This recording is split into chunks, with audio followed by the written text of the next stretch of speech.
ফের উত্তপ্ত সুতি, জ্বলছে সরকারি বাস, মুড়িয়ে মুড়কির মতো পড়েছে বোমা, প্রতিবাদের নামে চলেছে তাণ্ডব। মুর্শিদাবাদের ওয়াকফ হিংসা নিয়ে উদ্বেগ প্রকাশ করে এবার ভিডিও বার্তা প্রকাশ করলেন রাজ্যপাল সিভি আনন্দ বোস। বোসের কথায় মুখ্য সচিব নাকি নিজে তাকে আশ্বস্ত করেছেন যে পরিস্থিতি নিয়ন্ত্রণে আনার জন্য সবকিছু করা হচ্ছে। তাণ্ডব চালানো দুষ্কৃতীদের বিরুদ্ধে পদক্ষেপ করা হবে এবং হিংসা কোনোভাবেই বাড়তে দেওয়া হবে না। I have been receiving disturbing reports about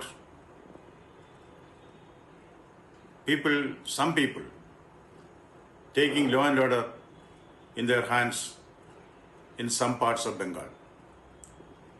Protest is welcome under democracy, but not violence. Public order cannot be disturbed and the people's lives cannot be tampered with in the name of protest.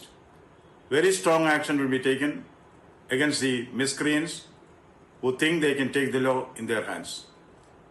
On receipt of information about certain troubles likely to brew in certain parts of Bengal, there was a confidential discussion between the governor and the chief minister, the contents of which I do not want to let out in the public domain now. Even today, when some of the disturbance broke out, discussions were held with the government authorities, and the Chief Secretary has assured that government is taking very stern action against the miscreants and will not allow disturbances to escalate. The state is prepared. All action will be taken against miscreants. Nobody will be allowed to take the law in their hands. Bengal deserves peace. Bengal will get peace. No doubt about that. সুতি থানার নিমতিতার রেলগেটের কাছে 14 বছরের কিশোর গুলিবিদ্ধ।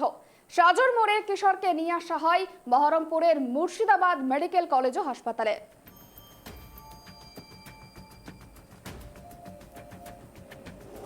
সুতিতে বিক্ষোভে রক্তাক্ত কাণ্ড।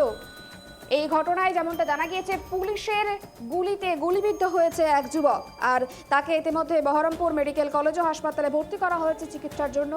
যেমনটা জানা গিয়েছিল, পরিবারের পক্ষ থেকে ওই যুবকের অবস্থা সংকটজনক বলেই জানা গিয়েছে এবং পরিবারের তরফ থেকে যেমনটা দাবি করা হচ্ছিল যে গুলি লেগেছে, যুবকের গুলি একদম শরীরের এপার ওপার হয়ে গিয়েছে এবং ফুসফুসে আঘাত লেগেছে, চিকিৎসকরা এমনটাই জানাচ্ছে। সেই কারণের জন্যই সংকটজনক পরিস্থিতি ওই যুবকের। এই মুহূর্তে ঠিক কি পরিস্থিতি রয়েছে সুতিতে, সেই বিষয়ে তো জানবোই। তার সঙ্গে এই মুহূর্তে যুবকের অবস্থা কেমন রয়েছে আমরা জানবো। আমাদের সঙ্গে টেলিফোন লাইনে রয়েছে প্রতিনিধি সাগর।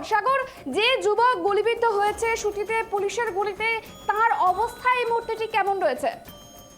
একদমই দেখো, কালকে যে সুতির মোড় সংলগ্ন এলাকায় যে ঘটনাটি ঘটেছিল ওয়াকফ বিল বিষয় নিয়ে, এবং সেই বিক্ষোভের মধ্যে দিয়ে একজন 14 বছরের কিশোর ওই বাড়িতে না বলে তিনি সেখানে ঘুরতে গেছিলেন এবং তারপরে পুলিশের ছোড়া গুলি কিন্তু তাকে লাগে এবং তিনি গুরুতর জখম হয়ে যায়। তাকে তড়িৎ করি তাকে ওখান থেকে নিয়ে এসে বহরমপুর মেডিকেল কলেজ হাসপাতালে নিয়ে আসা হয়।